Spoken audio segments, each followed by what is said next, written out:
열왕기하 20장 3절에서 6절 말씀입니다. 다 함께 열왕기하 20장 3절에서 6절 말씀 봉독하시겠습니다. 여호와여 구하오니 내가 진실과 전심으로 주 앞에 행하며 주께서 보시기에 선하게 행한 것을 기억하옵소서 하고 히스기야가 심히 통곡하더라. 이사야가 성읍 가운데까지도 이르기 전에 여호와의 말씀이 그에게 임하여 이르시되 너는 돌아가서 내 백성의 주권자 히스기야에게 이르기를 왕의 조사 다윗의 하나님 여호와의 말씀이 내가 내 기도를 들었고 내 눈물을 보았노라.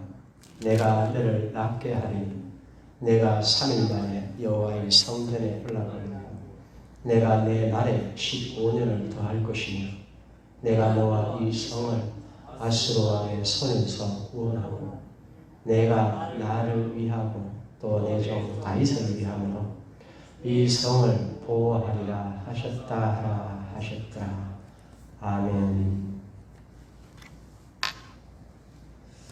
오늘 본문의 하나님의 말씀은 히스기야 왕의 신앙에 대하여 말씀하고 있습니다. 오늘 열왕기하 보게 되면은 히스기야 왕의 인생에 대하여 굉장히 많은 장을 할애하고 있습니다.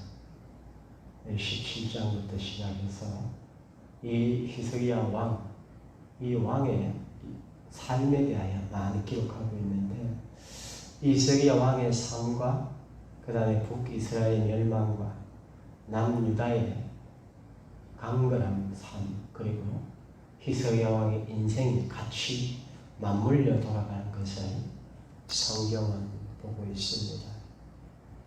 히스기야 왕 이전에 보면은 호세아라는 이 왕이 남북 이스라엘의 왕이 되어 있었어요.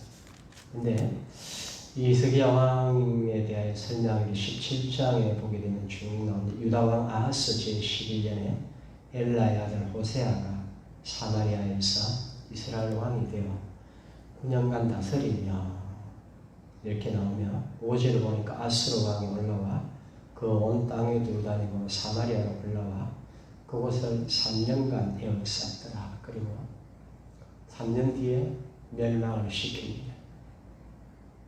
북쪽이 멸망당한 것은 남쪽에 있던 이 히스기야 왕이 봤다는 거죠.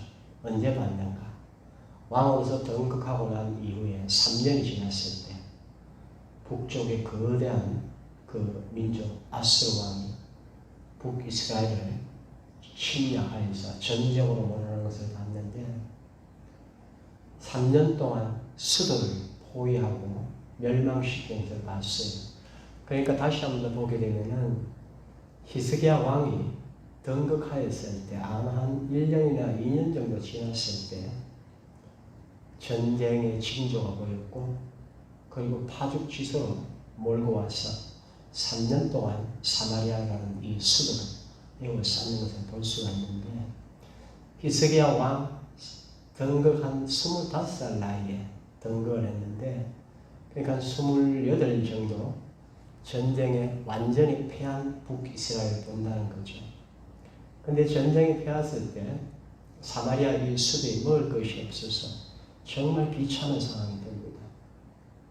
엄청 무서운 그런 일들이 발생하게 돼요. 굶어 죽을 파니까 인간으로서는 할 수 없는 짓을 살기 위해서 해버립니다. 이런 것을 남쪽에 있는 이 히스기야 왕이 봤다는 거예요. 물론 국가 간의 경계가 있어 도와주진 않고 서로 원수간이 되어 있어서 지켜보고 있으시면 언제든지 저 아수르 왕이 북이스라엘을 멸망시키고 나면은 그 다음에는 우리나라를 침략에 들어온다는 것은 자명한 일입니다. 누구나 생각할 수 있는 일이에요. 근데 그러한 환경 가운데 이제 이 히스기야 왕이 할 수 있는 일이 무엇이었을까? 하나는 아수르 나라와 친교를 맺어야 됩니다. 하나는 대적해야 되는 겁니다. 둘 중에 아니면 어중간에 있다가 살아남지 못하는 거예요. 근데 히스기야 왕이 선택한 것이 무엇인가? 아수르는 이 북이스라엘 멸망시킨 이 제국을 대적하기로 마음을 먹은 겁니다. 이 사람이 하는 그런 생각은 아니에요. 이 힘이 어디서 나왔는가? 신앙의 힘에서 나왔습니다. 믿음의 힘에서. 그래서 이 아시리아와 대적해 나갈 때 이 아시리아라는 나라에 의해서 북이스라엘이 멸망한 이유가 뭔가를 성경은 기록하고 있는데 7절에 보면 17장 7절 이런 이스라엘 자손이 자기를 애굽 땅에 인도하여 내사 애굽의 왕 바로의 상에서 벗어나게 하신 그가 쭉 나옵니다. 그 출애굽하게 하신 이 여호와 하나님을 잊어버리고 다른 신을 경외하고 이방 사람들의 규례를 지키고 왕이 또 북이스라엘 왕들이 단과 베델에서 금송아지를 만들어 놓고 섬기게 합니다. 이러한 그 왕이 세운 율례, 그 다음에 불의를 행하고, 그 다음에 각 좋은 산마다 산상을 세우고 귀신들을 섬기게 하며 아세라 신상을 섬겼다. 목상을 세우고 이게 그들이 행한 죄인데 13절을 보면 선지자들 통해서 계속 말씀을 정했는데 선지자의 말은 간단합니다.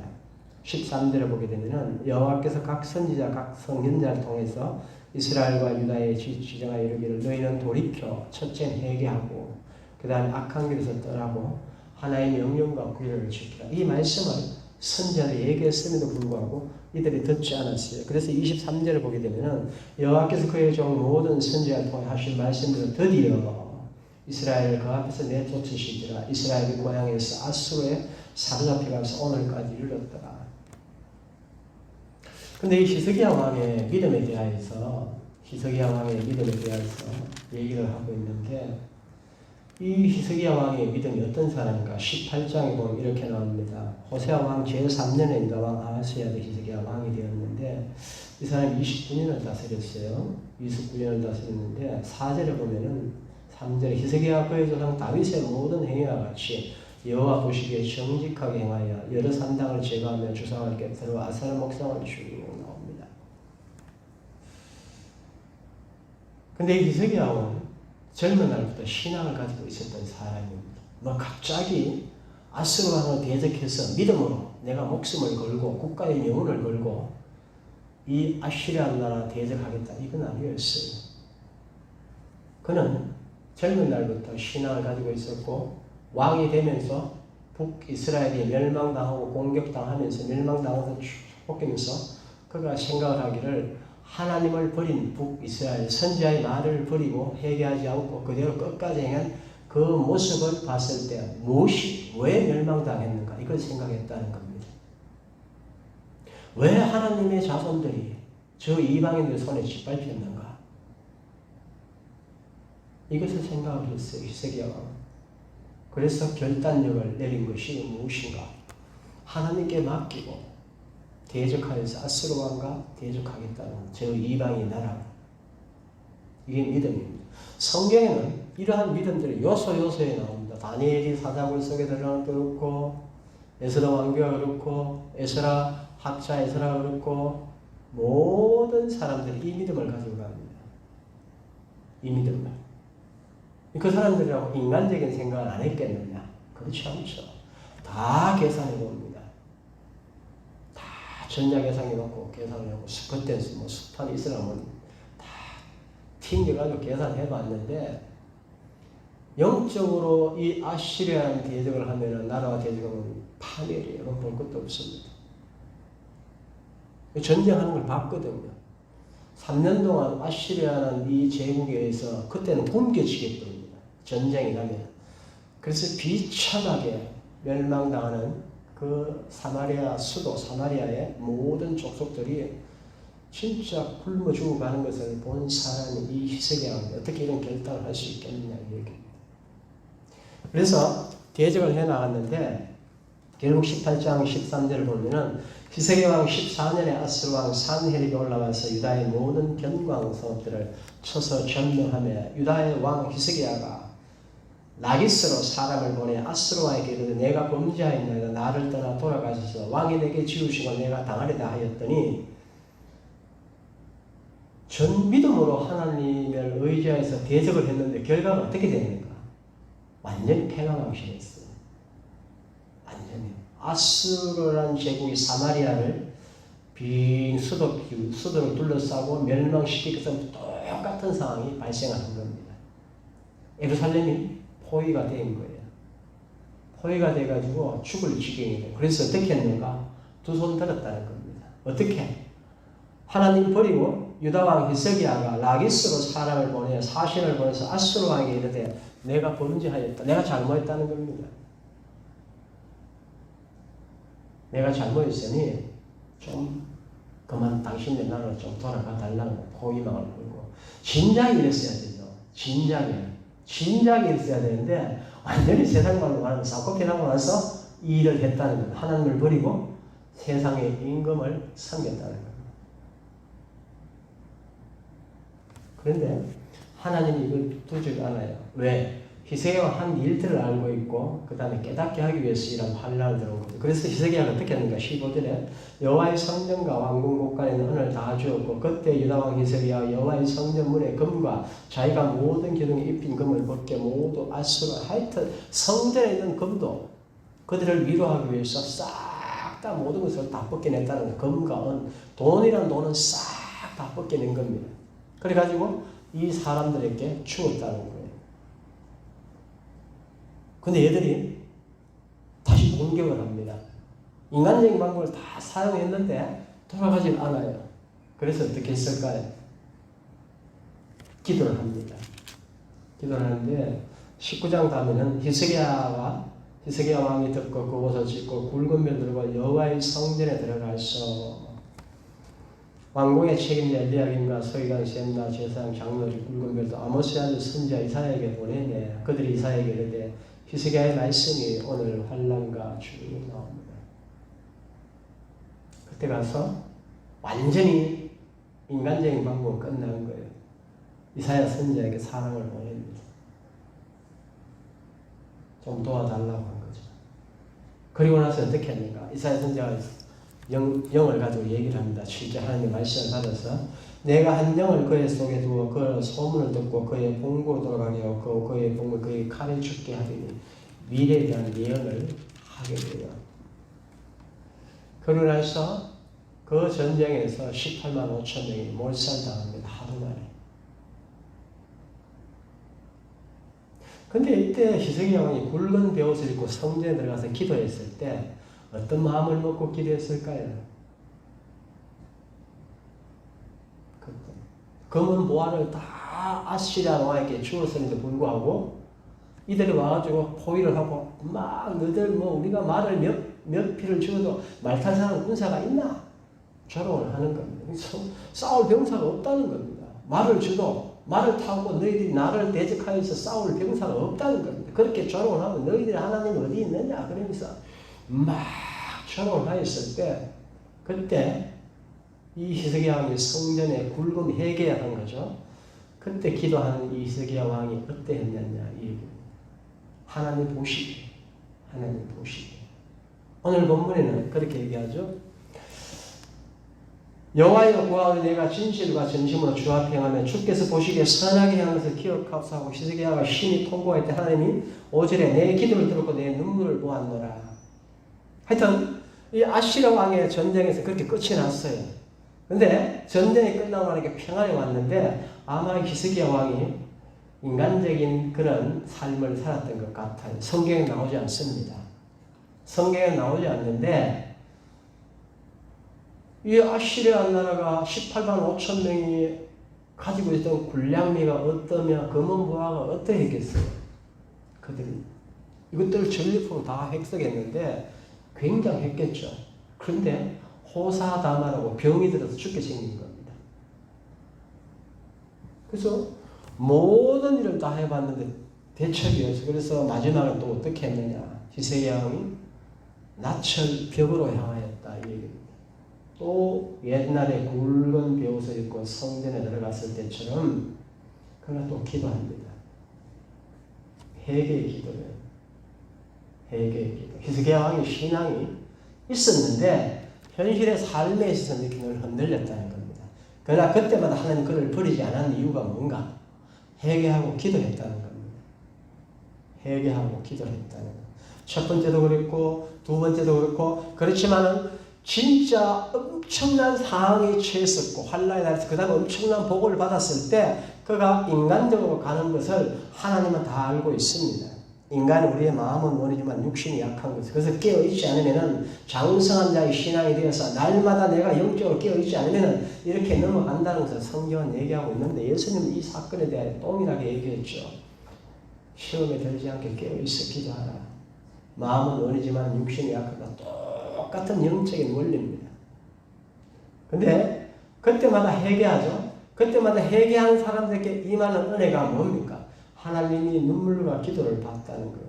베드로가 통곡을 했을 때 그의 마음이 어떻게 했을까요? 3번 부인했는데 새벽에 닭이 우는 겁니다. 그때 예수님의 말씀이 생각이 나고 통곡했는데 오늘 이 히스기야 왕의 통곡과 별다르지 않습니다. 그때 베드로가 어떻게 했을까요? 예수님, 제가 그때 예수님과 따라다니면서 행했던 모든 일들을 기억해 주옵소서. 저는 그때 거짓으로 따라다닌 적이 없습니다. 그때 저는 가시고 따라다닌 적이 절대 없었고 물론 여러 가지 육신적인 유익을 위해서 제가 따라다닌 건 맞지만은 내 신앙에는 한전에 잘못된 것도 없었다. 그렇게 고백했을 겁니다. 그게 맞아요. 히스기야 왕도 지금 그 얘기를 하는 겁니다. 3절에 보면은 여호와의 구하는 내가 진실과 전심으로 주 앞에 행하며 주께서 보시기에 선하게 행한 것을 기억하옵소서. 내가 아시리아 왕과 대적하기 위해서 히스기야 동굴을 팠던 것을 샘물을 팠던 것을 기억하옵소서. 지금 이스라엘 가면 이 샘물이 있어요. 유적지에. 그때 아시리아 왕과 대적하기 위해서 성문 바깥에 있는 물을 땡겨가지고 땅 지하수로 끌어당겼다는 그 동굴이 유적지가 발견되었죠. 그게 표적입니다. 아무도 히스기야 왕이 아시리아 왕과 대적하려는 신앙을 의심하는 사람은 아무도 없습니다. 그렇지만 믿음은 약한 건 사실입니다. 그렇지만 구원받은 것은 회개와 기도와 예전에 행했던 그 삶의 역사고 우리도 이 땅에 삶을 가면서 우리가 뭐 행해가지고 복을 받는 천만의 말씀이다. 예전에 베풀었던 많은 우리가 하나님께 드렸던 많은 날들을 하나님이 기억하시고 때가 되면 그것에 복을 주는 겁니다. 때가 되면 한번 사건들을 기억해 보십시오. 여러분들이 사건을 있었을 때 하나님이 여러분들 하나님 앞에 헌신하였던 것을 가만히 기억해 보십시오. 그 헌신했던 것을 어떤 날 사건이 났을 때 그때 하나님 갚아주십니다. 그래서 하늘 창고에 재물을 쌓아 놓으라는 거예요. 그 얘기입니다. 하나의 예를 든다는 걸 뜻하는 겁니다. 하나님이 헌신했던 많은 날들을 하나님은 똑바로 기억하고 있다가 우리가 환난 날에 그것을 채워줍니다. 주의 종은 이것을 알고 있어요. 오늘 히스기야 왕이 그 사건을 우리에게 얘기하는 겁니다. 그리고 나서 하나님 말씀하듯 15년을 내가 더 보내주겠다 그럽니다. 이게 회개의 기도입니다. 그래서 히스기야 왕이 세 번째 인생의 위기를 맞이합니다. 우리 인생은 늘 위기가 들어옵니다. 그때 위기가 무엇인가? 16절을 보게 되면은 이사야가 히스기야에게 이르되 여호와의 말씀을 들으소서. 여호와의 말씀의 날이 이르리니 왕국의 모든 것과 왕의 조상들이 오늘까지 쌓아둔 것이 바벨론으로 옮김받고 하나도 남지 아니할 것이요 왕의 몸에서 날 아들 중에서 사로잡혀 바벨론 왕국의 황관이 되려 하셨나이다 하니 히스기야가 이사야에게 이르되 당신이 전한 바 여호와의 말씀이 선하니이다 하고 또 이르되 만일 내가 사는 날에 태평과 진실이 있을지인데 어찌 선하지 아니하리요 하니라. 히스기야 왕이 세 번째 인생 위기가 왔는데 이번에 회개하지 않습니다. 이번엔 기도하지 않아요. 왜 그랬는지 모르겠어요. 첫 번째 인생의 환난의 날이 왔을 때는 기도합니다. 두 번째 인생의 환난이 왔을 때도 기도하는데 세 번째 인생의 환난의 날이 왔는데 아직 인생의 환난이 자기의 당대는 거치지 않았다는 겁니다. 그래서 기도하지 않아요. 미련한 자죠. 굉장히 미련하다는데 지혜로운 자가 앞을 내다봅니다. 앞을 내다보고 이 사건이 앞으로 어떻게 흘러갈 것을 내다보고 기도합니다. 오늘 히스기야 왕은 왜 이런 사건이 하나님이 왜 이 히스기야 왕에게 내가 왕궁에 쌓아놓았던 모든 것들이 바빌론으로 옮겨갈 것이며 내 나라가 멸망해서 내 자식들이 황강에 되어서 붙잡혀갈 것이다. 왜 이런 엄청난 예언의 말씀을 이사야 선지자를 통해서 했을까요? 딱 하나입니다. 히스기야 왕이 15년의 병을 낫게 하는 하나님의 말씀이 임하였을 때 그가 치유가 되었어요. 치유가 되었는데 이 아시리아라는 제국의 후방에서 바벨이라는 제국이 지금 강성하게 성장을 하고 있었어요. 아시리아 나라가 사마리아라는 이 사마리아 수도의 사람들을 끌고 왔는데 메대라는 나라를 끌고 왔는데 그 메대도 아시리아 족속에 잡혀 있었던 나라입니다. 식민지의 나라예요. 근데 이 메대와 바사가 연합해서 페르시아 나라로 변합니다. 이 바빌론 나라로 변합니다. 그 후손들이 거의. 어쨌든 이 일대에 바벨론 나라가 강성하게 성장을 하고 있는데 막 뒤에서 이제 전쟁을 하고 일어서고 있는데 이 바벨론 나라가 아시리아 나라를 멸망시킨 이 히스기야 왕이 대단한 존재로 봤다는 겁니다. 그래서 병문을 온 거예요. 병문을 왔는데 병문을 온 사람들에게 얘기를 나의 힘을 보아라 이 얘기입니다. 내가 이렇게 해서 아시리아 왕을 물리치고 내 검은 보화는 창고에 가득하고요. 나는 엄청난 능력을 소유하고 이 얘기를 하나님은 싹 빠진 거예요. 그래서 하나님이 그 얘기를 한 겁니다. 그래? 그래서 이 얘기를 한 겁니다. 하나님께서 얘기하기를 내가 바벨론 사신들에게 보여줄 모든 것들이 다 옮겨갈 것이다. 어디로? 바벨론으로. 그리고 이 국가도 멸망할 것이다. 이 얘기를 한 겁니다. 근데 이 정도 같았으면은 히스기야 왕이 해결했을 거예요. 그럼 해결하지 않아요. 왜 그랬을까? 나는 편하다는 겁니다. 내 인생을 살아간다고 편하니까 나는 해결하지 않아도 된다는 내 자식들, 내 미래에 어떻게 되든지 간에 미래의 삶에 대해서는 관심이 없어요. 하나님의 말씀하기를 땅의 것을 보지 말라고 그랬는데 선풀에도 히스기야 왕이 땅의 것을 본 겁니다. 하늘의 것은 영적인 것을 보지 않아요. 그래서 그 얘기를 한 겁니다. 만일에 내가 사는 날에 내가 이 땅을 사는 날 동안 태평과 진실이 있어진다.